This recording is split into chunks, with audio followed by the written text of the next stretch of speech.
어두운 데를 비추는 등불이란 제목으로 하나님 말씀을 나누겠습니다. 제가 예전에 성지순례를 간 적이 있습니다. 시내산에 올라가는 코스였는데요. 일출을 봐야 된다고 새벽 2시에 깨우는 겁니다. 그래서 차를 타고 이동을 하고 다시 낙타를 타고 산을 오르고 다시 내려서 걸어서 굉장히 비탈진 길을 올라갔습니다. 그때 아직 깜깜했기 때문에 가이드가 저에게 볼펜보다 조금 더 큰 후레쉬를 주더라고요. 그래서 후레쉬를 비추면서 산을 올라갔습니다.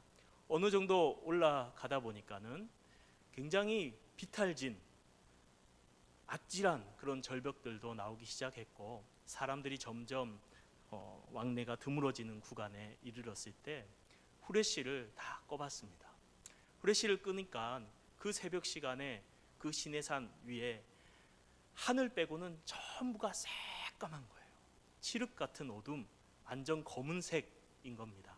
하늘 외에는 아무것도 보이지 않는 상황이었습니다. 한 발 내딛기가 두렵더라고요. 그래서 다시 후레쉬를 켜서 발 아래를 비추니까는 어디를 밟아야 될지, 어디로 가야 될지 분명하게 보였던 그런 기억이 납니다. 어두운 데를 비추는 등불, 우리의 신앙의 여정에도 이러한 등불과 후레쉬가 꼭 필요합니다. 베드로는 이단의 미혹과 그 유혹 가운데 있는 성도들이 실족하지 않도록 등불을 비추어 드는 수고를 오늘 본문에서 하고 있습니다. 오늘 읽은 베드로후서 이 말씀, 이 베드로가 이 후서를 쓸 상황이 어땠냐면요, 당시 베드로는 주님이 이제 곧 데려가기를, 곧 육신의 장막을 벗고 하나님 나라 갈 그때가 다가온 줄을 알고 있었습니다. 그런 임박한 때였고, 또한 교회의 상황은 이단들이 들어와서 교회를 굉장히 힘들게 하고 어렵게 하는 것이 이 베드로후서를 쓸 때의 상황이었습니다. 그래서 이단들이 무슨 말을 했냐면, 예수 그리스도께서 강림하시지 않는다, 심판하시지 않는다, 그리고 또 말하기를 육체의 정욕을 따라 행해도 된다, 영혼만 구원받으면 육신은 아무렇게나 살아도 된다, 이렇게 헬라 철학의 영향을 받은 거짓 복음을 가지고 성도들을 미혹하고 방종케 하고 죄를 짓게 했던 것입니다. 이러한 상황 속에서 베드로는 거짓된 가르침에 실족하지 않도록 성도들에게 등불을 비춥니다. 어떻게 비춥니까? 두 가지 방식으로 진리의 등불을 비춥니다. 첫 번째는 반복해서 하나님 말씀을 가르칩니다. 우리 12절 말씀을 같이 한번 읽어볼까요? 1장 12절입니다. 시작. 그러므로 너희가 이것을 알고 이미 있는 진리에 서 있으나 내가 항상 너희에게 생각나게 하려 하노라. 아멘. 베드로가 이미 알고 있는 것들, 오늘 본문에 보니까 이것을 알고 라고 말합니다. 한글 성경엔 이것을 단수지만 원어 성경에는 복수로 돼 있어요. 이것들을 안다. 이것들은 무엇입니까? 바로 앞에 11절, 그 앞에 1절에서부터 11절까지 나오는 그 내용들 너희가 알고 있다. 무슨 내용이었습니까? 믿음의 덕을 덕의 지식을, 지식의 절제를 절제, 인내를 인내의 경건을 경건의 형제의 우애를 형제의 우애의 사랑을 더하라. 이러한 열매가 풍족할 때에 하나님 나라에 넉넉하게 들어가게 될 것이다 라는 그러한 권면의 말씀을 앞에서 했습니다. 너희가 이것을 잘 알지만 내가 반복해서 너희에게 이것을 또 가르치고 또 말하는 이유는 너희로 하여금 생각나게 하기 위함이다 라고 오늘 본문에서 이야기하는 것입니다. 진리의 말씀들 생각나야 된다라는 것입니다. 이단은 방종된 삶을 살아가도록 가르쳤어요. 들어와서 너희 영혼은 구원받았으니까 육체는 마음대로 살아도 된다, 음란한 죄를 지어도 되고 우상숭배 축제에 참여해도 되고 그래서 상행위를 해도 되고, 그렇게 그리스도인들을 세상과 타협하고 세속화에 타락된 방종의 길로 밀어넣는 것이 이 거짓 교사들의 가르침이었습니다. 여기에 대해서 베드로는 다시 한번 이 앞에 있는 말씀들을 통해서 너희들이 알고 있지만 내가 반복해서 가르치는 수고를 하는 것은 너희로 하여금 생각나게 하기 위해서, 항상 너희에게 생각나게 하려 함이다 라고 이렇게 말씀하고 있는 것입니다. 13절과 14절에서도 베드로는 이렇게 이어서 말합니다. 내가 이 장막에 있을 동안에 너희를 일깨워 생각나게 함이 옳은 줄 여기노니, 또 생각나게 함이 옳은 줄 여기노니. 두 번째 말합니다. 이는 우리 주 예수 그리스도께서 내게 지시하신 것 같이 나도 나의 장막을 벗을 날이 임박한 줄을 알미라. 예수님께서 베드로에게 말씀하셨죠. 너희가 젊어서는 너 마음대로 다녔지만 나이 들어서는 너가 원하지 않는 곳에 띠띠고 끌려갈 것이다, 순교당할 것 이야기하셨는데, 그때가 다가온 것을 베드로가 알았습니다. 그래서 마지막 생명 다하기까지 내가 할 일은 무엇이냐, 반복해서라도 하나님 말씀을 계속 가르쳐서 너희로 생각나게 하는 것, 이것을 생각나게 한다는 표현을 오늘 본문에 3번이나 반복합니다. 반복하는 것은 중요하다는 것이죠. 하나님 말씀이 생각나야 된다라는 것입니다. 하나님 말씀이 기억나야 된다라는 것입니다. 하나님 말씀이 너희 마음속에 묵상되어져야 된다는 것입니다. 하나님 말씀이 너희 마음에서 일깨워져서 은혜로 감동으로 다가와야 된다라는 것입니다. 그렇게 말씀이 너희 안에 살아있게 하기 위해서 내가 이런 수고를 반복해서 말씀을 가르치는 것이다 라고 베드로는 이야기하고 있습니다. 사랑하는 성도님들, 우리 마음속에 하나님의 말씀이 늘 생각나시기를 주님의 이름으로 축복합니다. 하나님 말씀이 늘 기억나시기를 주님의 이름으로 축복합니다.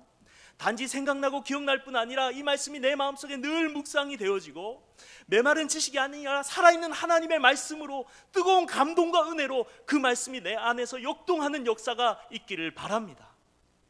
이것을 위해서 베드로는 끊임없이 반복해서 말씀을 가르치고 또 가르치고 육체의 장막에 있을 동안 내가 이 일을 계속해서 해나가겠다라고 말씀하는 것입니다. 신앙생활에 있어서 말씀이 생각나고 기억나는 것이 얼마나 중요한지 모릅니다.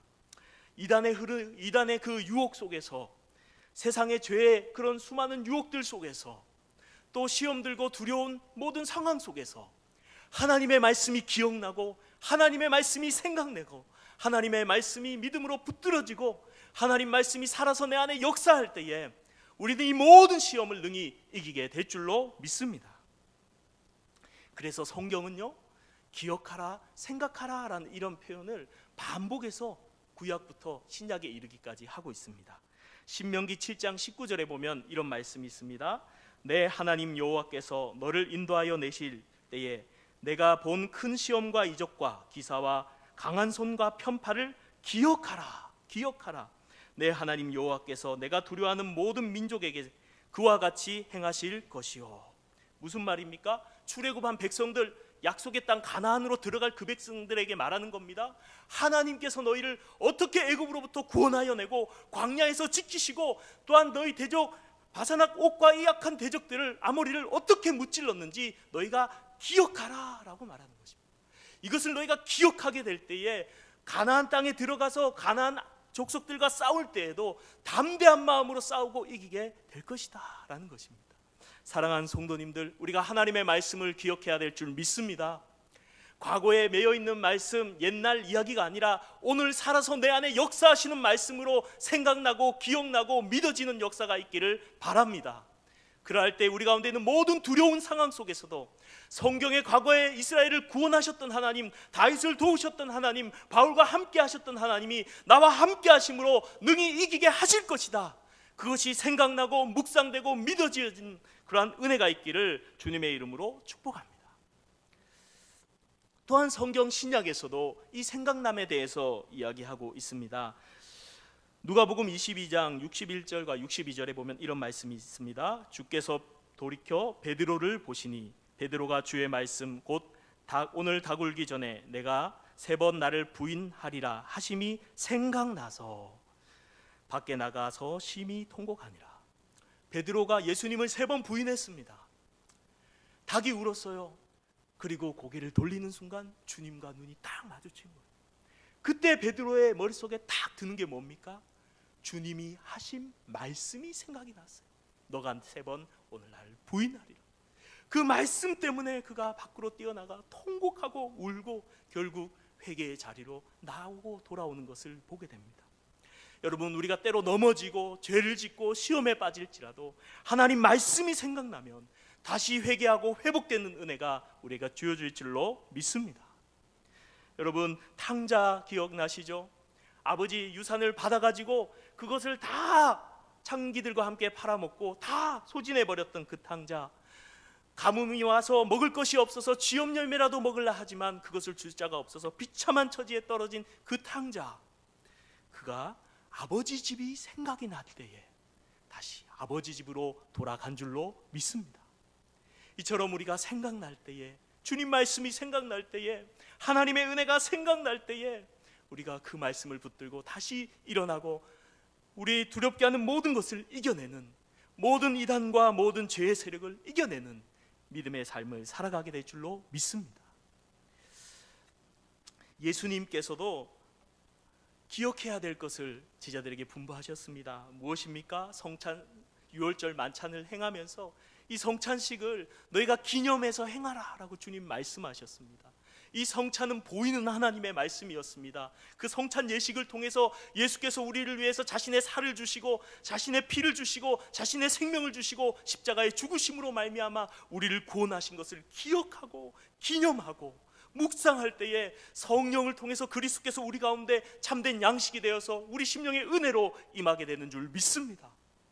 십자가의 사건은 단 한 번 있었던 사건이지만은 역사 속에 딱 한 번 있었던 사건이지만 그 십자가의 은혜와 능력은 무궁한데 그 은혜를 우리가 받아 누리는 길은 그 십자가를 묵상하고 그 십자가를 기념하고 그 십자가를 생각하고 나를 위해 죽으셨음을 날마다 새롭게 묵상할 때에 그 십자가의 은혜와 생명력이 우리 안에 풍성하게 넘칠 줄 믿습니다.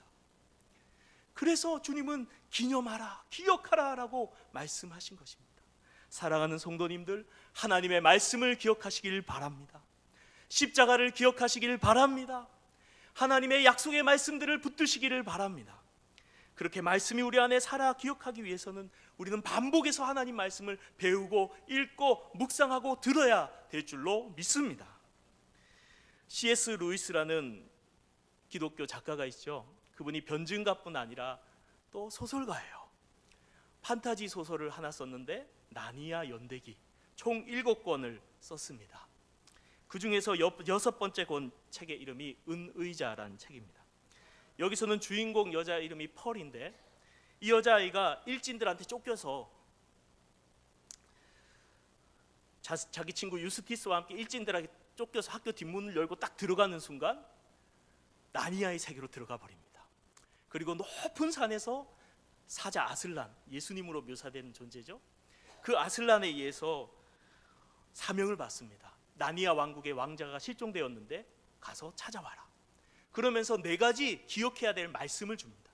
아슬란이 직접 반복해서 그 말씀들을 교육하고 또 반복하고 또 반복하고 또 반복해서 완전히 기억하게 만들어줍니다. 그러면서 이것을 잊지 말고 계속해서 이 4가지 말씀들을 기억하고 묵상하고 되뇌이면서 그것을 따라가야지 너희가 왕자를 찾을 수 있다 명령해요. 그래서 그것에 따라서 여행을 떠납니다.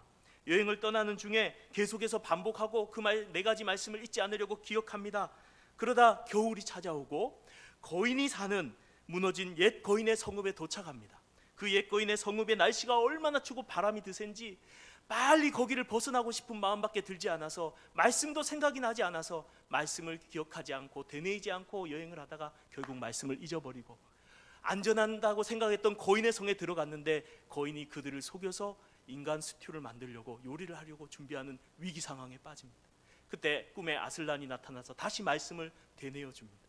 그리고 그 말씀을 다시 기억하고 그 성에서 무사히 탈출한 후에 지하 세계에 들어가서 그 말씀을 따라서 교훈을 따라서 가다가 결국 왕자를 찾아내고 나니아 왕국을 구원한다는 이야기가 6권의 이야기입니다.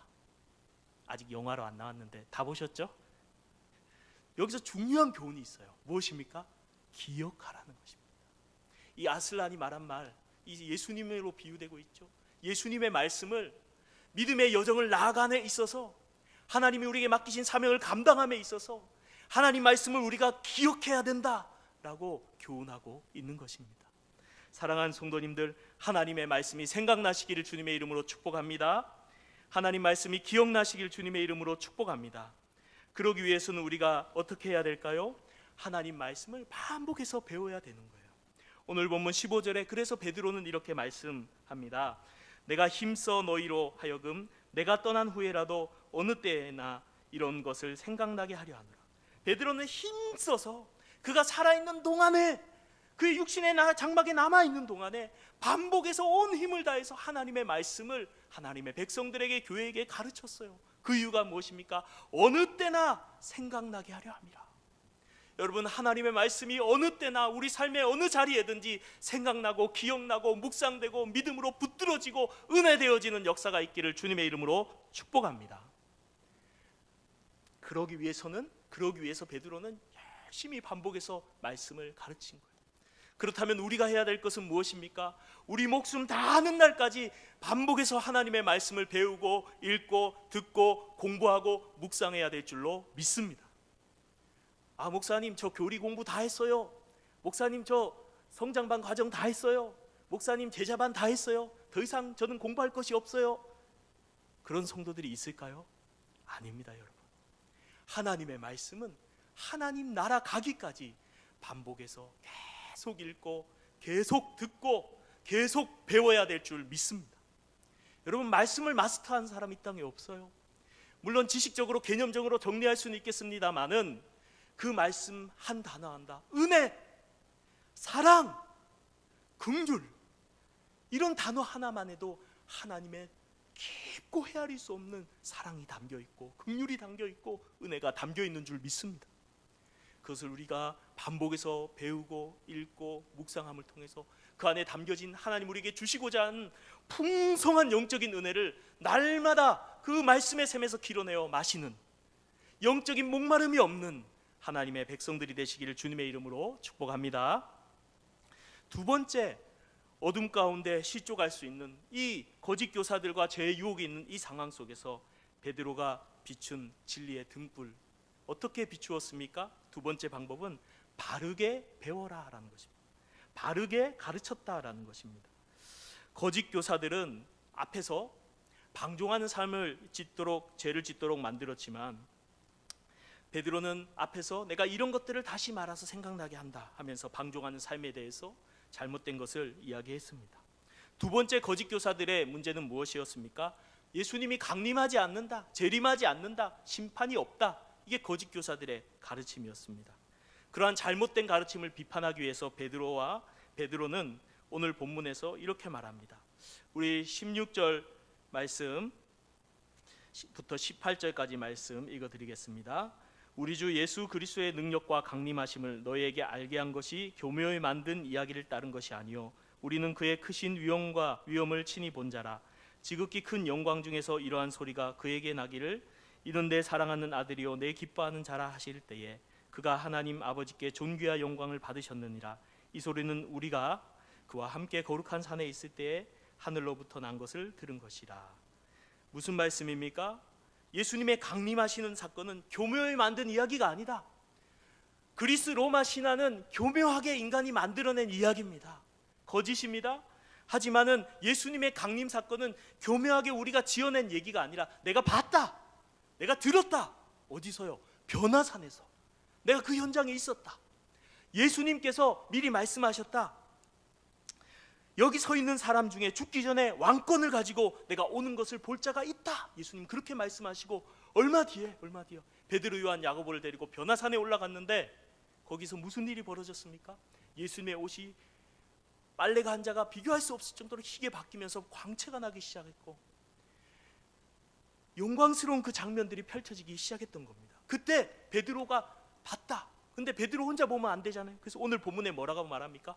우리가 보았다, 우리가 들었다. 베드로만 본 게 아니라는 겁니다. 증인이 있다는 것입니다. 요한도 야고보도 같이 보았고 같이 들었다. 내가 직접 그 영광의 주님, 다시 오실 주님의 영광을 보았다. 주님은 우리가 본 그대로 반드시 다시 오실 것이다. 자신이 본 하나님, 경험한 예수 그리스도에 대해서 증거하면서 예수님의 강림이 사실이다라고 베드로는 이야기하고 있습니다. 그러나 베드로는 여기서 끝나지 않고 더 확실한 증거를 말합니다. 우리 19절을 같이 한번 상반절을 읽어볼까요? 19절입니다. 시작. 또 우리에게는 더 확실한 예언이 있어 어두운 데를 비추는 등불과 같으니. 여기까지 보겠습니다. 우리에게는 더 확실한 예언이 있다. 무엇입니까? 경험. 베드로가 경험한 그 경험 참 소중한 겁니다. 우리의 신앙의 경험 참 소중합니다. 내가 만난 하나님 너무 소중합니다. 그것은 참으로 우리의 간증거리고 복음 증거의 귀한 도구입니다. 그럼에도 불구하고 우리의 경험보다 더 확실한 증거, 더 확실한 근거는 바로 예언, 하나님의 말씀, 성경인 줄로 믿습니다. 우리의 신앙은 항상 성경이 가장 우선되고 가장 중심이 되고 가장 기준이 되는 것이 되어야 된다라는 것입니다. 이라크 전쟁 때 있었던 일입니다. 한 미국 중령이 비행기 편대를 이끌고 이라크에 있는 북부에 있는 화학 공장을 공격하라는 그런 미션을 받고 비행기들을 몰고 쫙 갑니다. 근데 순간 이라크의 그 미사일 레이더망에 걸려든 거예요. 그 걸려들면 죽을 수밖에 없기 때문에 벗어나려고 비행기를 막 조종하면서 몸부림칩니다. 내려왔다 올라갔다 막. 그래서 겨우 레이더망에서 벗어났어요. 근데 하도 돌다 보니까 평형 감각을 잃어버렸어요. 순간 느낌상으로는 분명히 하늘로 다시 비행기가 고도를 올라가고 있는 것 같은데 계기판으로는 지금 밑으로 내려가고 있었어요. 순간 고민했습니다. 내 느낌을 따를 것인가 계기판을 따를 것인가 고민하다가 결국 계기판을 따라서 7배 중력의 압력을 감수하고 비행기를 끌어올립니다. 순간 바로 앞에 서 있던 700m의 이라크 산을 아슬아슬하게 피해서 벗어난 일이 있었다고 합니다. 여러분, 우리가 이 비행사가 자신의 느낌이나 자신의 경험을 믿지 않고 계기판을 믿었던 것처럼 우리가 신앙생활하면서 우리의 삶의 기준은 오직 하나님의 말씀뿐인 줄 믿습니다. 우리의 하나님의 말씀을 우리 삶의 기준으로 삼고 살아가야 된다라는 것입니다. 그런데 여기서 한 가지 우리가 더 기억해야 될 게 있어요. 여러분, 이단들도 말씀 가지고 전도해요? 말씀 아닌 거 가지고 전도해요? 말씀 가지고 전도해요. 이단도, 신천지, 구원파, 하나님의 교회 다 그들도 말씀 가지고 얘기해요. 말씀이 기준이래요. 누구 말씀이 맞는 거예요? 다 성경을 펴서 이렇게 말합니다. 그들은 성경을 딱 핀 다음에 이 말씀이 얼마나 좋은 말씀인지 칭송을 한 다음에 그 말씀 구절을 그 본문의 문맥에서 딱 떼어놔서 이단 교리의 문맥에 딱 집어넣고 말해요. 문맥을 없애버리죠. 그리고 그걸 근거로 들기 위해서 수많은 성경 구절들을 암송하고 외우면서 가져오는데 그 구절들도 다 성경의 문맥을 무시한 채 가져와서 이단의 교리를 설명하는데 사용되어야죠. 그걸 듣다 보면은 성도들은 안심합니다. 아, 성경에서 근거해서 말하는 것이구나. 마음을 내려놓게 될 때에 이단들은 자신의 교주가 그리스도라는 거짓 가르침을 꺼내어서 은근히 가르쳐 나가기 시작합니다. 여러분, 이단들도 성경을 사용해요. 그렇지만 그 성경이 문맥 가운데서 어떠한 의미인지, 그 해석이 바른 의미로 해석되는지, 바르게 성경을 해석하지 않고 무조건 성경 구절을 갖다 쓴다고 진리가 아닙니다. 그것을 이단의 문맥에서 해석해버리고 잘못된 해석으로 다가온다면 그것은 올바른 말씀이 아닌 것이죠. 잘못되게 해석되고 있다는 것입니다. 계기판을 볼 줄 안다고 하더라도, 계기판이 있다 할지라도 그것을 바로 해석해야 위험에서 벗어나는 것처럼 우리에게 하나님 말씀이 있다 할지라도 그 말씀을 바르게 배우고 바르게 해석해야 될 줄로 믿습니다. 그때 그 말씀이 능력 있게 우리 삶 가운데 역사하는 거예요. 그래서 베드로는 오늘 19절 하반절부터 20절까지 이렇게 말씀합니다. 날이 새어 샛별이 너희 마음에 떠오르기까지 너희가 이것을 주의하는 것이 옳으니라. 먼저 할 것은 성경의 모든 예언은 사사로이 풀 것이 아니니 예언은 언제든지 사람의 뜻으로 낸 것이 아니요 오직 성령의 감동하심을 받은 사람들이 하나님께 받아 말한 것임이라. 아멘. 무슨 말입니까? 샛별이 마음에 떠오르기까지 주의해라. 이 말은 예수님이 강림하시고 그 모든 종말의 예언들이 성취되어져서 내 마음에 그것을 진정으로 깨닫게 될 때까지 종말에 관한 예언은 주의해서 해석하고 풀어야 된다라는 것입니다. 사사로이 풀면 안 된다라는 것입니다. 그러면서 왜냐하면 그것은 사람의 머리에서 사람의 생각에서 나온 것이 아니라 성령에 감동되어져서 하나님으로부터 온 하나님의 말씀이기 때문에 사사로이 풀어서는 안 된다라는 것입니다. 이 말이 무슨 말일까요? 사사로이 푼다, 주관적으로 내 마음대로 해석한다는 것입니다. 여기와 관련된 성경 구절이 있는데요, 베드로후서 3장 15절과 16절입니다. 거기에서 이렇게 베드로가 말합니다. 또 우리 주의 오래 참으심이 구원이 될 줄로 여기노라. 우리가 사랑하는 형제 바울도 그 받은 지혜대로 너희에게 이같이 썼고 그 모든 편지도 이런 일에 관하여 말하였으되 그 중에 알기 어려운 것이 더러 있으니 무식한 자들과 굳세지 못한 자들이 다른 성경과 같이 그것도 억지로 풀다가 스스로 멸망에 이르느니라. 무슨 말입니까? 여러분, 성경 해석하지 말라는 거예요? 읽지 말라는 겁니까? 중세 로마 카톨릭은요, 성경을 읽지 못하게 했습니다. 성경을 번역하면 다 번역한 사람과 그 성경을 다 불태워 버렸습니다. 성경은 사제들만, 성직자들만 읽고 해석할 수 있다고 생각했던 것이 중세 카톨릭입니다. 그러나 이 본문은 그러한 뜻이 아닙니다. 여러분, 성경은 우리 모두에게 주신 하나님의 말씀인 줄로 믿습니다. 우리가 읽어야 되고, 우리가 묵상해야 되고, 우리가 공부해야 되고, 우리가 해석해야 돼요. 그런데 문제는 더러 어려운 것, 해석하기 어려운 본문, 난해 구절, 종말에 관한 구절들을 억지로 사견으로 자기 주관적으로 풀다가 성경을 엉터리로 해석해서 이단이 된 사람들이 너무나 많습니다. 그래서 우리가 성경을 다 읽지만은 어려운 본문이라든지 종말에 관한 해석하기 어려운 부분들은 억지로 스스로 풀 것이 아니라 목회자와 그리고 신학자의 또 좋은 책들의 도움을 받아야 될 줄로 믿습니다. 에베소서에 보면은 교회 선물로 목사와 교사를 주셨으니 이렇게 했어요. 왜 주셨어요? 성경을 바르게 해석하고 가르치라고 주신 겁니다. 그러므로 우리는 하나님의 말씀을 바르게 배우는 일에 힘쓰시기를 바랍니다. 교회 밖에 있는 성경 공부들 여러분 가시지 마시기 바랍니다. 대부분 이단들이 포교 활동을 하기 위해서 위장한 것들이 너무 많기 때문에 교회 밖에 있는 성경 공부를 하다가 이단으로 빠진 분들이 너무 많기 때문에 사랑하는 성도님들, 교회 안에 있는 성경 공부, 교회 안에 있는 설교 말씀, 교회 안에서 이루어지는 성경 교육을 받으시기를 주님의 이름으로 축복합니다. 우리가 바르게 성경을 해석하는 것, 그것이 우리 신앙을 견고하게 세우는 일 중에 하나입니다. 성경의 진리가요, 여러분, 바르게 해석되어질 때에 놀라운 부흥의 역사가 나타납니다. 앞에서 말한 로마 카톨릭 중세 시대에 성경도 못 읽게 하고 성경 해석도 엉터리라 해서 성 베드로 성당을 짓기 위해서 헌금을 내라고 하는데 그 동전이 떨어지는 순간 지옥에 있던 부모가 연옥으로 가고 또 떨어지는 순간 연옥에 있던 부모가 천국으로 간다고 이렇게 면죄부에 대해서 판매하면서 거짓된 구원관을 가르칠 그때에, 영적으로 암흑하고 윤리적으로 타락한 그때에 16세기에 이르러서 놀라운 부흥의 역사가 일어납니다. 그것이 어떻게 일어나게 되죠? 단지 개혁의 역사가 아니에요. 개혁과 함께 심령의 변화와 하나님의 은혜가 풍성하게 영적 암흑 시대를 깨고 임하게 돼요. 그 시발점이 바로 루터였습니다.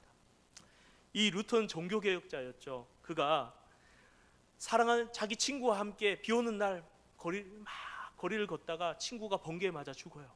충격을 받았습니다. 그리고 하나님 한 번만 살려주시면 수도사가 되겠습니다. 소원을 하고 수도원에 들어가서 수도사가 됩니다. 근데 거기서 잘 고민이 있어요. 어떻게 해야 하나님께 이룰 수 있을까? 어떻게 해야 구원받을 수 있을까? 의로워져야 구원받는데 의로워지기 위해서 모든 일을 다 합니다. 하루에 6번씩 예배드리고 그 중간중간에도 명상과 기도를 하고 습기 찬 동굴에서 이불도 덮지 않고 잠을 자고 물과 음식을 먹지 않은 채 마시지 않은 채 사흘씩 계속해서 연이어서 금식을 하고 그렇게 하면 구원받을 줄 알았어요. 근데 점점 그렇게 살 수 없는 자기 자신에 고통스러워하며 괴로워했던 루터. 이러다가 루터 죽겠다 생각한 수도 원장이 비텐베르크 대학으로 파견 보냅니다. 거기서 공부를 하고 성경을 연구하고 가르치는 일을 하다가 로마서 1장 17절을 만나게 돼요. 그 말씀이 복음에는 하나님의 의가 나타나서 믿음으로 믿음에 이르게 하나니 기록된 바 오직 의는 믿음으로 말미암아 살리라. 이 구절을 딱 만나서 루터가 말해요. 앞뒤의 문맥을 살펴봤다. 그리고 그 의미를 다시 의라는 의미를 보니까 전에는 이 의가 내가 성취하고 이루어야 될 의인 줄 알았는데 이 의는 수동적인 의였다. 하나님이 믿는 자들에게 선물로 주시는 의였다. 루터가 그걸 발견한 거예요. 성경의 진리를 바르게 해석한 거예요. 중세는 믿음으로만 아니라 행위로 이 두 가지로 짬뽕으로 구원받는다는 거짓된 구원관을 가르쳤는데 루터는 오직 의는 믿음으로 구원받는다는 이 복음의 진리를 발견한 거예요. 그때 그가 고백합니다. 여기서 나는 나의 존재 전체가 다시 태어나 활짝 열린 천국으로 들어간다고 들어갔음을 느꼈다. 이 복음이 깨달아지는 순간 그의 영혼에 천국의 기쁨이 확 몰려오고 하나님의 구원의 감격과 은혜가 몰려왔던 것입니다. 그리고 그 바른 복음을 전거하고 그 바른 복음을 선포하고 종교개혁을 시작했을 때 수많은 사람들이 믿음으로 말미암아 구원받는 이 구원의 복음에 감격하고 하나님의 은혜와 사랑을 경험하고 부흥과 개혁의 역사가 일어난 줄 믿습니다. 여러분, 바른 복음이 선포될 때에 그리고 그 자리에 성령께서 함께 하실 때에 우리의 심령에 놀라운 은혜와 회복의 역사가 있을 줄 믿습니다. 그러므로 우리는 하나님의 말씀을 바르게 배우는 일에 열심을 내야 합니다. 은혜 주시기를 열심히 기도함과 동시에 하나님의 말씀을 열심히 배워야 됩니다. 이렇게 말씀이 바로 해석되어지고 선포되어진 그곳에 하나님의 부흥의 역사들이 많이 나타났어요. 18세기가 지나서 모든 사람들이 교회 일원처럼 되어버렸지만 사실상 회심하지 않은 사람들이 대다수일 그때에 영국과 미국의 땅에 조지 히피드란 하나님의 사람이 그가 주로 말했던 것은 거듭남과 십자가의 복음이었는데 그 복음을 듣고 선포되어진 그전까지 구원받았으니까 듣지 않아도 생각했던 그런 잘못된 가치관을 깨트리고 신앙관을 깨트리고 참으로 회심하지 않은 하나님 백성들을 향해서 예수 그리스도를 믿고 구원받아야 되며 거듭나야 여러분들이 구원받는다고 복음을 전가할 때에 놀라운 부흥의 역사와 회개의 역사가 회심의 역사가 일어난 줄 믿습니다. 바른 말씀이 선포되어지고 성령께서 그 자리에 함께 하실 때 놀라운 하나님의 은혜가 있는 것입니다. 최근에 있었던 에즈베리 부흥의 역사도 마찬가지죠. 한 설교자가 하나님의 사랑에 대해서 설교한 후에 하나님이 그 사랑을 여러분에게 주시기까지 자리를 지키고 여러분 기도하십시오. 그 말씀에 부딪혀서 청년 20-30명이 부르짖어 기도하는 가운데 성령의 강력한 역사가 있었어요. 여러분, 바르게 선포되는 그 말씀과 성령의 은혜가 함께할 때에 우리의 심령 가운데도 놀라운 하나님의 은혜가 임하게 될 줄로 믿습니다. 오늘 본문을 통해서 베드로는 이 영적인 어두운 시대, 자기의 생명이 다가가는 그때에 거짓된 이단들과 죄의 유혹들이 가득한 그 교회를 바로 세우기 위해서 하나님의 말씀의 등불을 비추는데 두 가지 방법으로 비추었습니다. 반복해서 너희가 알지만은 내가 또 너희가 생각나게 하려고 반복해서 말씀을 전합니다. 너희가 잘못된 이단에 미혹될 수 있으므로 정말 진리가 무엇인지 바르게 해석하면서 증거했습니다. 그렇습니다. 우리의 신앙이 바로 서기 위해서 우리가 해야 될 것은 바로 하나님의 말씀을 반복해서 배우고 바르게 배울 때에 우리의 심령에 그 말씀으로 인하여 하나님의 은혜가 풍성하게 넘칠 줄로 믿습니다.